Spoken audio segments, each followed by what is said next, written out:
Hai Sourcers, selamat datang di channel Quick Source. Dan sekarang kita berada di segmen Lorong Misteri Dunia spesial Bincang Misteri. Nah, di episode kali ini kita sudah kedatangan narasumber yang akan menceritakan tentang pengalaman seseorang yang rumahnya nih konon katanya menjadi portal menuju dunia lain.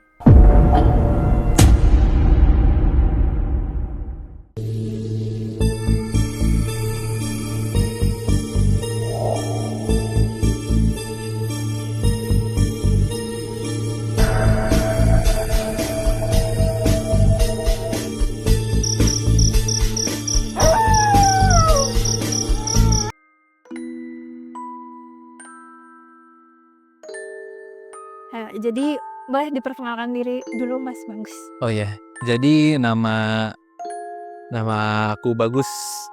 Sebenarnya cerita di sini bukan aku ya, tapi ini teman aku. Namanya Ara, dia teman kuliah aku. Kebetulan hari ini harusnya dia yang datang, tapi karena satu dan lain hal, eh, Ara jadi nggak bisa datang dan minta diwakilkan sama saya. Oke, jadi karena di sini sudah datang Mas Bagus yang menggantikan kehadiran dari narasumber asli kita yang seharusnya Kara bisa hadir di sini, tapi karena ada satu dan lain hal, Kara jadi tidak bisa hadir dan akan diwakili ceritanya oleh Mas Bagus nih. Ayo Mas Bagus, kira-kira boleh lanjut diceritakan aja kali ya? Oke, jadi temen aku ini, Ara ini teman kuliah ya. Kebetulan kita satu kelas juga. Dia ini sebenarnya udah lama ngalamin hal-hal kayak gitu ya. Dari dia SD gitu. Tapi ternyata pas diselidikin itu awal dari orang tuanya gitu. Jadi dulu ada kejadian di mana orang tuanya dia itu dari kecil ya, dan orang tuanya juga dari masa mudanya itu udah sering diganggu ternyata gitu. Dengar-dengar sih setelah berobat beberapa kali ke orang-orang yang pintar gitu, orang paranormal gitu, katanya ada ini apa ya, tulangnya bolong gitu loh, kayak jadi ada di tulangnya itu ada yang bolong dan itu ternyata diisi disukain gitu sama makhluk halus katanya. Iya, iya. Nah mungkin dari situ katanya sih, kata tempat dia berobat juga itu yang jadi magnet, menarik minat makhluk halus itu ke ibunya ya, ibunya si Ara ini gitu. Detailnya sih dia ini tinggal di daerah Kabupaten Bogor ya. Rumahnya itu emang jenis rumahnya mungkin mirip-mirip yang kayak di kampung ya, jadi nggak ada pagar antara rumahnya itu. Jadi bener-bener langsung halaman aja di beberapa tetangganya. Dari SD itu si Ara ini tuh sering ngalamin hal-hal yang apa ya, menyeramkan gitu. Kayak misalnya dia itu ada sosok yang ngewujudin orang tuanya, si ibunya ini. Terus ada juga dia diganggu sampai benar-benar gangguan fisik, kayak dilempar-lemparin barangnya gitu loh. Tapi berarti itu kejadiannya udah dari Kara kecil juga dia udah ngerasain itu? Dari SD itu hal yang pertama kali dialamin itu kalau nggak salah apa ya, dia itu pernah ngelihat ibunya itu berubah gitu mukanya katanya. Jadi benar-benar ibunya, tapi pas diliatin mukanya berubah gitu, ternyata oh bukan ibu nih gitu. Jadi ibunya ini kan dari mudanya emang udah itu kan ya, Iya. udah katanya menarik minat makhluk halus. Terus katanya juga ibunya ini apa ya, ibaratnya dialah yang ngebawa hantu-hantu itu ke rumahnya. Jadi ini kan karena ibunya kan sebelum menikah gitu ya udah dikenal menjadi magnet gitu bagi makhluk halus gitu, karena iganya apa sih, rusuknya agak renggang gitu. Aku juga pernah dengar sih yang kayak gitu, karena itu juga bisa jadi kayak gampang dimasukin atau disukain gitu sama makhluk halus. Berarti sampai ibunya menikah terus tinggal di rumahnya yang bersama keluarga barunya ini nih, sama suaminya dan keluarganya gitu termasuk ke Ara, berarti itu apakah makhluk-makhluk itu juga terbawa gitu, Kak? Iya, jadi suami atau bapaknya Ara ini kebetulan orang yang agamis ya. Dia juga orang yang agamis. Dia itu juga orang terpandang ya, ibaratnya di daerahnya kalau ada pengajian, kalau ada akikah atau ada orang meninggal, selalu bapaknya Ara ini yang dijadiin tuahnya gitu, dipanggil lah buat bantu doain gitu. Jadi kan kita nggak mungkin bohong lah ya dengar kisahnya langsung gitu. Untungnya aja ibunya si Ara ini dapat sosok suami yang ibaratnya kuat secara iman ya, jadi bisa ngimbangin lah sama hal-hal yang dialami ibunya Ara ini. Jadi ada satu kejadian waktu itu, si bapaknya Ara ini sering pulang malam itu ibaratnya. Dan pulang malamnya ini awalnya tahu, si ibunya tuh awalnya tahu. Jadi karena ada yang meninggal, kebetulan meninggal habis maghrib. Jadi bapaknya Ara dipanggil itu buat tahlilan, buat doa segala macem. Pulangnya malam. Awalnya ibunya tahu gitu, kayak oh iya suami gua mau ini doain orang yang meninggal. Tapi pas bapaknya Ara itu lagi di tahlilan itu, katanya ada yang membisikin di telinganya si ibunya Ara ini. Katanya suamimu itu selingkuh, lagi ke rumah janda, si janda ini gitu, lagi berduaan gitu. Padahal dari awal tahu ada yang meninggal dan si ibunya Ara juga ngeh, misalnya si Fulan meninggal gitu. Tapi karena dibisikan itu, begitu bapaknya Ara pulang, wah udah dia maki-maki katanya, dimaki-maki, diomelin. Kamu bukan doain kan, bukan ke orang yang meninggal kan? Kamu ke rumah janda ini kan, aku udah tahu gitu. Jadi difitnah-fitnah yang gak jelas gitu. Jadi bikin berantem ya? Iya, awalnya udah tahu sebelum berangkat mau ke ini, terus gak ada yang aneh. Jadi ya udah anehnya pas si bapaknya pulang terus dia denger bisikan itu, langsung dihabis lah, dimaki-maki. Enggak, tapi bisikan itu didengar ibunya itu beneran jelas gitu bisikan ada ya? Apakah ada seseorang yang datang ke dia atau dia cuma dengar suara-suara kayak gitu doang? Enggak, ini kan kejadiannya malam ya. Terus kebetulan lagi di dalam rumah, kayak apa ya? Jadi kayak tiba-tiba ada angin, terus anginnya itu mengantarkan suaranya itu loh gitu loh. Jadi kayak tiba-tiba terdengar aja. Nggak dipikirin sebelumnya, nggak kepikiran kayak beneran nggak ya laki gue tahlilan apa enggak? Orang udah tahu kok ada si ini meninggal, makanya makanya dikunjungi, dibantu doain. Tiba-tiba ada bisikan yang nggak jelas itu langsung dibabat abis sampai teriak-teriak lah. Dan kejadian ini katanya nggak sekali dua kali. Jadi teman gue ini Ara ini dari kecil kayak udah terbiasa kalau Rope berantem itu, tapi berantemnya lucu, bukan masalah ekonomi, bukan masalah ini, ya itu tadi fitnah-fitnah yang dia denger gitu. Tapi itu kan sering ya kejadiannya beberapa kali. Nah, terus respon bapaknya tuh gimana? Kan bapaknya maksudnya tadi dikenalnya religius gitu ya. Terus ibunya yang tiba-tiba dengar bisikan-bisikan yang nggak tahu nih sebenarnya asalnya dari mana, tuh respon bapaknya tuh kayak gimana? Kebetulan kan bapaknya ini tadi kan karena udah paham lah sama sifat baik dan buruk ibunya juga kan. Terus juga dia juga termasuk yang umat yang taat lah ya ibaratnya ibadahnya. Jadi ya satu-satunya ya bimbing terus si ibunya Ara ini. Terus kayak gak diomelin balik ya, lebih kayak Dikasih penjelasan dikasih aja. penjelasan, terus dibantu doain juga, dibantu suruh istighfar lah segala macem, dibantu jelasin kalau beneran ke sini-sini itu cuman pikiran kamu doang gitu tuh. Tapi lama-lama sih hubungannya makin lama ya, mereka kedua orang tua juga katanya makin memahami, akhirnya makin dewasa juga gitu, nggak ngalamin hal-hal kayak gitu lagi. Oke, terus kalau selain itu karena tadi katanya rumahnya ini juga banyak ya Oh iya, gangguan gitu. pernah satu hari temen dari bapaknya ini dia lupa ya, si Aranya juga lupa temennya dari gunung mana gitu ya. Tapi di daerah gunung-gunung di daerah Jawa Barat itu pernah datang ke rumah mau ibaratnya mau doain rumah gitu ya. Karena emang gangguannya itu bukan semata-mata kayak cuman digeser lah barang atau cuman suara-suara nggak jelas, tapi udah ke fisik kayak lempar-lempar alat masak gitu kan. Ya udah akhirnya dipanggil tuh orang temennya si teman bapaknya, dan akhirnya diketahuin lah kalau ternyata halaman rumahnya Ara itu ada ibaratnya tuh portal dari dunianya dia ke dunianya manusia gitu. Jadi ini ada rumahnya, ya kan gak ada pagarnya ya. Rumahnya ini dikelilingin halaman yang jarak antar rumahnya itu nggak kayak di komplek-komplek ya, kayak rapet gitu, antar rumah rapet. Kalau ini bener dari tembok sini ada space kecil di tengah-tengah antar rumah gitu, terus mengelilingin ada pohon-pohon gede juga. Nah ini halaman yang sebelah sininya katanya itu portal dimensi lain lah. Karena pernah satu kejadian si Ara dan keluarga ini tidur, dia itu denger ada suara pasukan kuda gitu. Suara kuda. Jadi bukan kuda yang satu doang kayak letak-letak, ini bener-bener kayak rombongan kuda. Pasti pernah denger kan kayak dia kayak tetek gitu. Terus ya udah itu cuman karena takut dan gak berani ngelihat, ya udah mereka denger aja udah gitu. Tapi tuh yang denger semuanya, nggak cuma ibunya atau Kara doang gitu?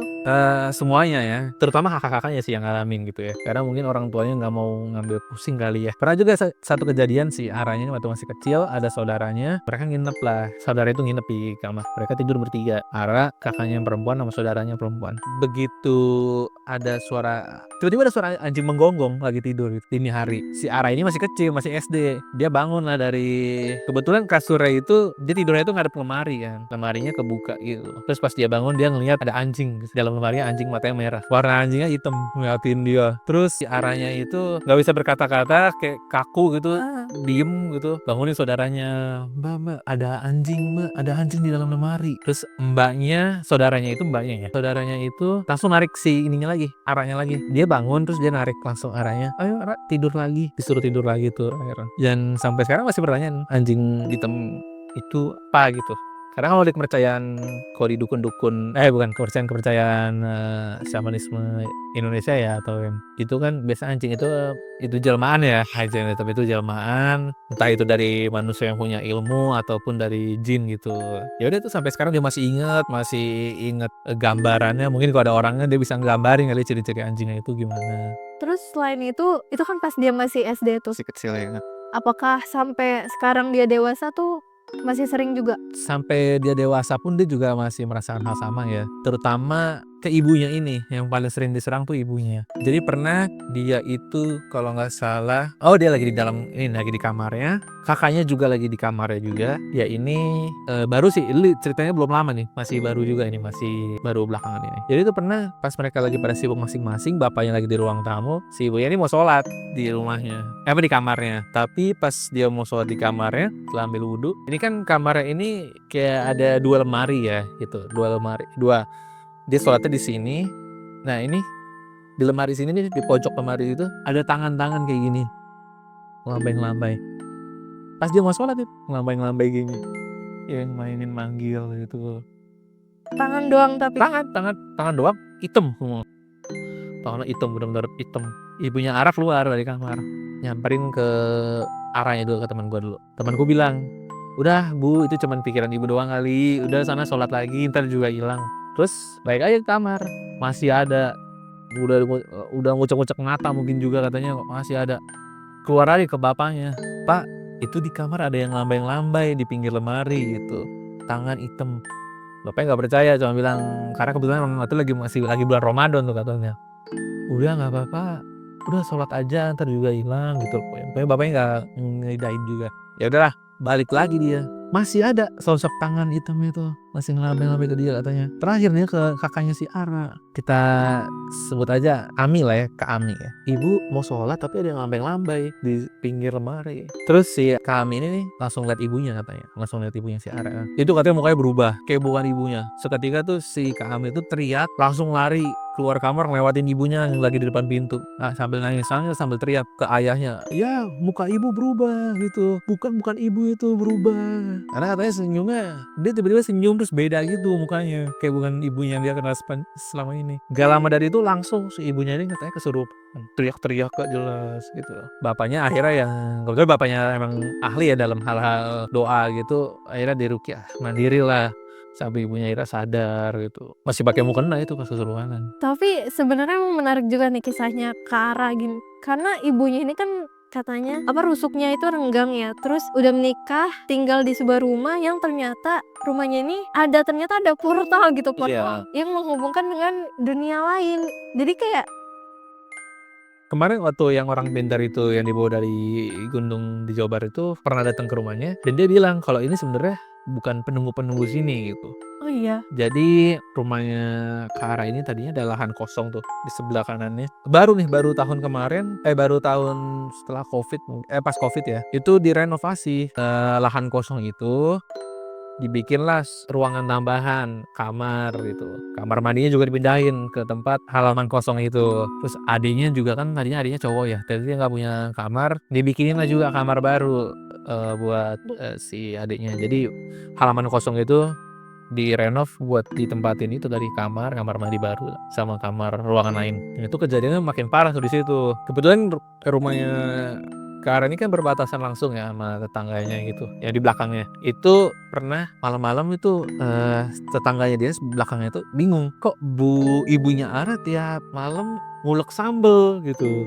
Tiap malam ketok-ketok gitu, tok tok tok tok tok tok. Sementara di rumahnya Ara mikir tetangganya itu kok tiap malam kayak ngetok-ngetok paku gitu, ngetok renov-renov rumah gitu, ngetok-ngetok tembok tiap malam. Beberapa hari tuh kayak gitu diceritain lah satu sama lain. Katanya, "Bu, kok tiap malam bikin sambel ya?" gitu. "Sambel? Enggak pernah bikin sambel apalagi malam-malam," gitulah kata ibunya Ziara. "Situ kali ya, ini apa, tiap malam kok kedengeran suara suka ngetok-ngetok tembok renov dari kamar dari rumah sebelah gitu." "Oh enggak pernah, Mama." Ya udah akhirnya disimpulin lah, kalau siapa lagi kalau gak ada yang mengaku dua-duanya kan. Apalagi bikin sambal dini hari ngapain kecuali lagi puasa kan gitu ya mungkin. Nyopir sahur. Heeh, tapi ini kan nggak mungkin tuh akhirnya. Terus karena halaman rumah barunya itu juga kamar mandinya pernah satu hari itu tiba-tiba ada darah, bukan bercak ya, bukan darah kering tapi bener darah yang Ngalir gitu. masih basah ya, masih cairan. Itu ada di tembok gitu. Terus si ibunya Ara ini kan sempat punya ambeien ya, sempat punya penyakit ambeien, tapi udah dioperasi sebenarnya. Jadi udah nggak ada udah nggak kambuh-kambuh lagi dan nggak ada darah lagi. Dan udah gitu ini darahnya di tembok gitu. Saat itu si Ara yang mandi, dia mandi seperti biasa. Dia katanya kalau mandi itu udah biasa sama hal-hal rame. Jadi dia sepi rumah, dia tidur mandi jam 11 pun begitu masuk kamar mandi nyalain air dia mandi jebar-jebur itu pasti ada suara rame-rame di luarnya kayak ribut banget segala macem. Tapi begitu kerana dimatiin buka pintu nggak ada apa-apa. Orang udah jam 11 malam. Begitu airnya dinyalain lagi dia tutup pintu lagi dia mandi lagi jebar-jebur. Nanti suaranya lagi rame lagi di luar kayak ada yang manggil lah, ada yang ayo kayak ibu bertempur lah ibaratnya. Nah itu dia itu mandi katanya ada darah, nggak tahu darah siapa dia sempat bersihin. Udah dibersihin muncul lagi sekali lagi tuh. Kali ini si Ara sama bapaknya mikir apa jangan-jangan si ibu kambuh ambilnya. Tanya tapi enggak, udah lama gak kamu setelah operasi enggak. Terus kebetulan kakaknya Ara ini kami itu juga punya ini kan param darah juga ya itu ya. Mungkin sama ya ambeien juga. Tapi enggak cuma sekali doang kok waktu itu doang, nggak pernah lagi. Masanya di tembok darahnya gitu. Iya, gimana caranya Iya. darahnya bisa sampai ke tembok? Kalaupun ambeien kan pasti jatuhnya ke bawah ya, ke Iya. lantai. Ini ke tembok terus masih basah bukan darah kering. Terus juga kata bapaknya kamar mandinya itu setiap habis dicuci cuman 2 hari 3 hari tuh kotornya bener-bener kotor banget kayak orang habis gali kubur kali ya, kayak habis gali kubur, habis off road lah gitu, tanah-tanah blok basah itu ada di kamar mandi situ. Jadi udah dibersihin nih hari ini. Entah 2 hari kemudian, 3 hari kemudian kamar mandi itu kotornya kotor yang gak wajar gitu loh. Bukan kotor yang karena lumut atau didiemin ya. Enggak, ini bener-bener segala tanah lah, segala blok-blok tanah yang basah gitu. Kalau kita nonton di film-film kan, apalagi di film yang Pacarku Pocong itu apa? Do You See What? Dia coba tanya sih. Itu kan ruang tamunya banyak ini kan ya, tanah-tanah kuburan kan gitu gara-gara si temennya main siapa pocongnya itu mah. Ini kalau ini bener-bener tanahnya banyak banget kata di kamar mandi itu. Padahal nggak ada yang habis gali, ngapain habis gali langsung ke kamar mandi, nggak ada main-main tanah. Sebenarnya rumahnya itu dulu sempat diobatin 2018 sama orang dari gunung di Jawa Barat itu temennya. Diobatin gimana tuh maksudnya? Di setiap pintu ditempel bacaan-bacaan surat-surat itu, tulisan-tulisan Arab yang nggak ngerti. Pintu masuk yang pintu utama sama pintu 2 yang pintu belakangnya. Sayangnya waktu 2021 kemarin renovasi kan, yang direnovasi dilebarin Iya. itu dicopot dari pintu dan itu dipasang lagi. Akhirnya setelah renovasi selesai baru muncul lagi kisah-kisah yang serem-serem kayak gini. Tapi pas abis diobatin ditempelin tulisan bacaan itu emang nggak ada gangguan sama sekali? Enggak, itu sempat tenang dari 2018 sampai 2021. 2021 ya mungkin pas dia renov tuh. Sekarang kan dia baru renov 2023an ya masalah itu. Jadi baru banget ini ceritanya. Iya baru setahunan memang. Pernah lagi kebetulan kakaknya Ara yang paling tua ini cowok, dia udah menikah. Pernah waktu itu kakaknya Ara ini tinggal lah pasca rumahnya udah direnov ya. Biasa lah nginap di rumah orang tuanya, di rumah mertuanya gitu. Mereka tidur di kamar adiknya Ara yang baru itu bekas lahan itu ya? yang bekas lahan kosong itu. Ini belum lama, ini kejadiannya masih Piala Eropa 2000 24 ya? Eropa 2024 ya? Iya, Eropa 2024 pernah waktu itu kakaknya ini nonton bola malam-malam, nonton bola sama bapaknya. Keluar, ya nonton bola kan dini hari ya, Eropa kemarin dini hari itu keluar. Nah si istrinya kakaknya Ara yang cowok ini tidur lah sendirian di kamarnya si adiknya itu. Itu dia tiba-tiba teriak-teriak gak jelas terus langsung kabur keluar kamar. Pas ditanya kenapa, katanya tiba-tiba ada cewek, ada perempuan masuk ke dalam kamarnya terus mau nyekek dia. Katanya mau nyekek dia gitu. Bener-bener masuk terus tangannya serem gitu, kukunya panjang kayak ngarahin gitu. Sempat ditanya mimpi nggak, enggak mimpi, bener jelas kok. Makanya si istrinya kakak Ara yang cowok ini langsung kabur, langsung keluar ini, langsung nyamperin suaminya itu, kakaknya Ara yang lagi nonton bola sama bapaknya, sampai teriak-teriak histeris. Itu baru 2024 kemarin.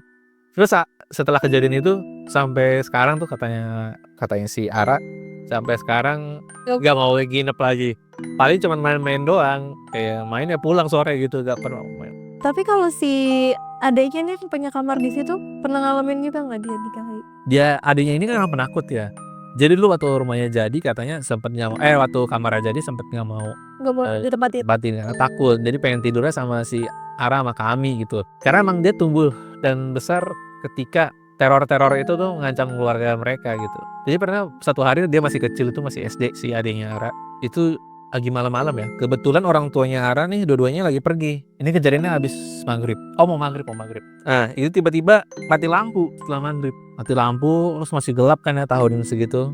Belum banyak rumah juga di rumahnya katanya. Mereka tadi mau nyari lilin. Terus tiba-tiba malah itu cahaya apa ya gitu dari luar. Tapi itu dibuka kan karena ada lilin. Itu cahaya apa ya? Pas cahaya itu mendekat, taunya bola api. Bola api kayak yang di cerita-cerita. Aku sempat tanya sih ke Ara langsung, katanya mirip bola api yang ada di cerita-cerita rakyat Kalimantan kali ya, apa ya namanya, Banaspati apa ya? Oh iya, pernah dengar tuh aku. Itu katanya gede banget, bener bola api terus terang banget katanya. Itu katanya nginterin rumahnya. Si Ara sama kami takut kan, mereka berdua. Adiknya lagi tidur di lantai itu di ruang TV. Itu adiknya langsung ditarik, nggak tahu apa-apa, langsung tarik sama mereka berdua langsung ke rumah tetangga, ngetok-ngetok.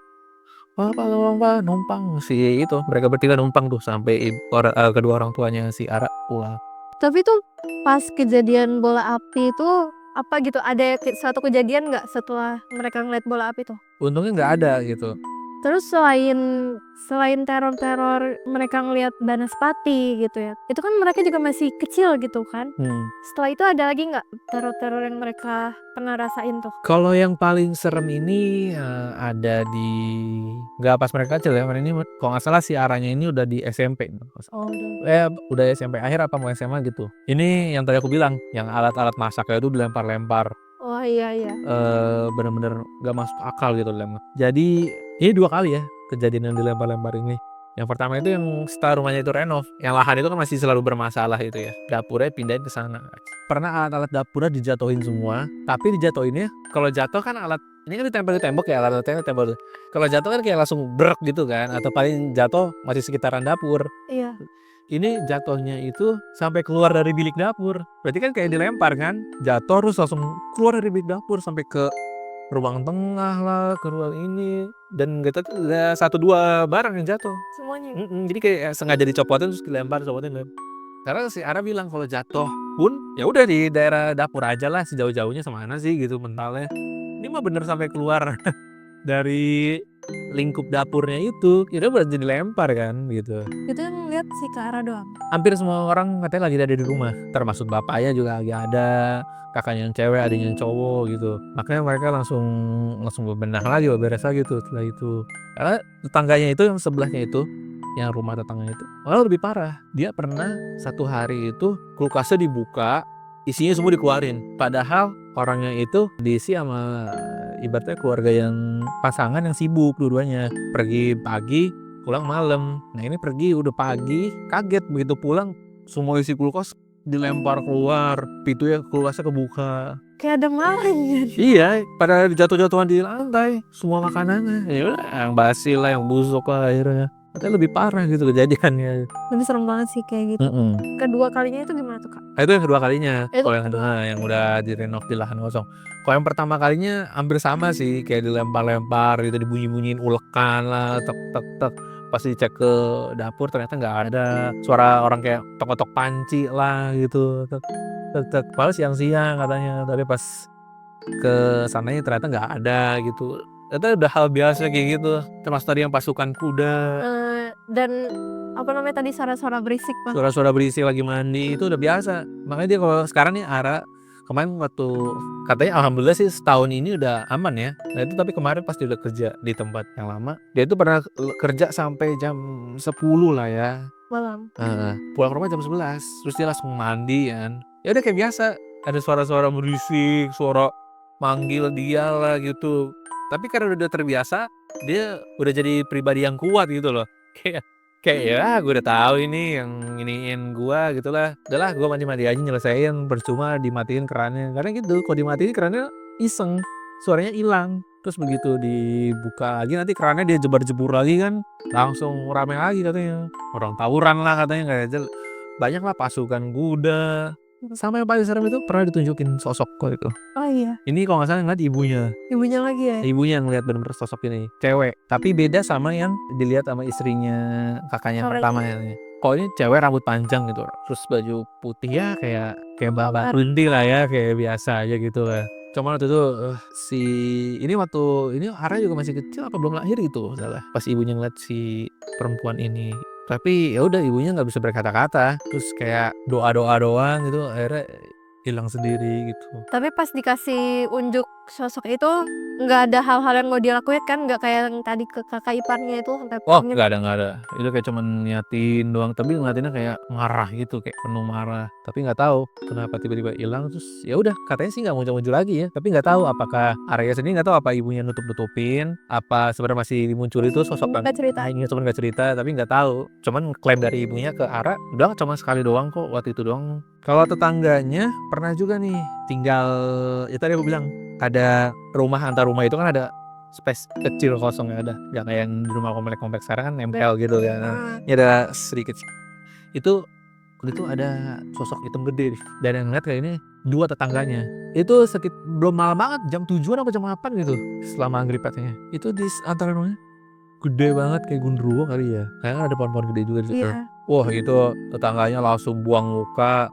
Dan ternyata nggak satu orang nggak dia doang yang ternyata tetangga yang lain juga pernah ngeliat itu ada Di tempat yang sama. di tempat sama, tapi yang satu lagi sosoknya bukan genderuwo ya, lebih ke orang. Cuman ngapain malam-malam gitu di situ Orang diem? besar. Enggak biasa. Orang biasa. Tapi diem di situ. ODGJ apa bukan gitu kan? Karena takut hal-hal yang nggak diinginkan. Akhirnya itu sama tetangga sebelahnya nih, rumah yang di sininya tetangga si Ara disekat. Jadi dari sininya dari depannya itu ditutup seng gitu. Tutup seng tinggi. Cuman takut dia jadi tempat yang macam-macam juga atau enggak ya emang beneran jurik kan nggak tahu ya. Tapi aku pernah ke rumahnya Ara langsung sih Oh iya. Terus gimana tuh? dan emang ngerasa suasana yang beda. Kebetulan pas aku datang itu sama temen aku juga, temen kuliah juga. Kebetulan pas kita datang itu pas mau pulang maghrib itu mati lampu sekitar jam 5-an mati lampu. Itu aku ngerasa hawanya udah beda. Jadi gak jauh dari rumahnya Ara ini kan tadi lahan kosong itu kan, lahan kosong ada rumah lagi. Itu ada turunan ke bawah, terus di turunan ke bawah ini jembatan, dari turunan ini lurus, nah itu jembatan tuh ada kalinya era lumayan deras tuh, dari kalinya terus naik lagi tuh dari jembatan naik lagi ke atas, di situ ada musola. Aku sama temen aku jalan lah mau sholat asar kan karena air di rumahnya Ara juga mati. Itu pas kita sepanjang jalan itu benar-benar sepi banget, apalagi pas kita turun itu pas di kali itu kayak ngerasa ini hawanya kok beda banget ya, kayak. Dan ternyata aku doang yang ngerasa gitu, kayak lu ngerasa gak sih yo, gak bilang namanya Rio kan, ngerasa gak sih yo kalau hawanya beda ya sama tadi di atas sana? Iya ya beda itu. Akhirnya ya udah kita tetap sholat tuh musolanya, terus mulai tenang lagi tuh di situ pas udah di musola pun juga menurut aku serem sih. Atau juga kan waktu itu asarnya juga udah lewat ya gitu. Jadi udah sepi. Jadi udah sepi. Ya paling gitu sih pengalamannya Ara yang bisa aku ceritain. Sebenarnya masih banyak ya, cuman kan keterbatasan durasi juga. Aku juga nggak bisa menceritakan semuanya lah gitu. Ada beberapa yang harus aku simpan. Karena emang sayang juga ini Kak Aranya berhalangan hadir, jadi kita nggak bisa dengerin cerita langsungnya nih dari Kak Ara sebagai orang yang ngalamin sendiri gitu. Oke, jadi sources kayaknya segitu dulu bincang misteri kita kali ini bersama Kak Bagus ya, yang baru aja nyeritain ke kita gimana pengalamannya Kak Ara yang tinggal di rumah yang ada portalnya gitu, portal menuju dunia lain, dan banyak pengalaman-pengalaman mistis gitu yang dia rasain sama keluarganya. Nah, kalau Sarsers nih kira-kira ada nggak di antara kalian yang punya pengalaman-pengalaman kayak gini, atau kalian tahu nih cerita mistis yang ada di lingkungan kalian, di rumah kalian, atau gimana pun kalian boleh ceritain di kolom komentar ya. Oke Sourcers, terima kasih sudah menonton episode Lorong Misteri Dunia spesial Bincang Misteri kali ini. Jangan lupa untuk like, komen, dan subscribe channel Quick Source ya. Kalian juga bisa follow sosial media kita untuk dapetin konten fresh setiap harinya. Sampai jumpa di episode Lorong Misteri Dunia selanjutnya.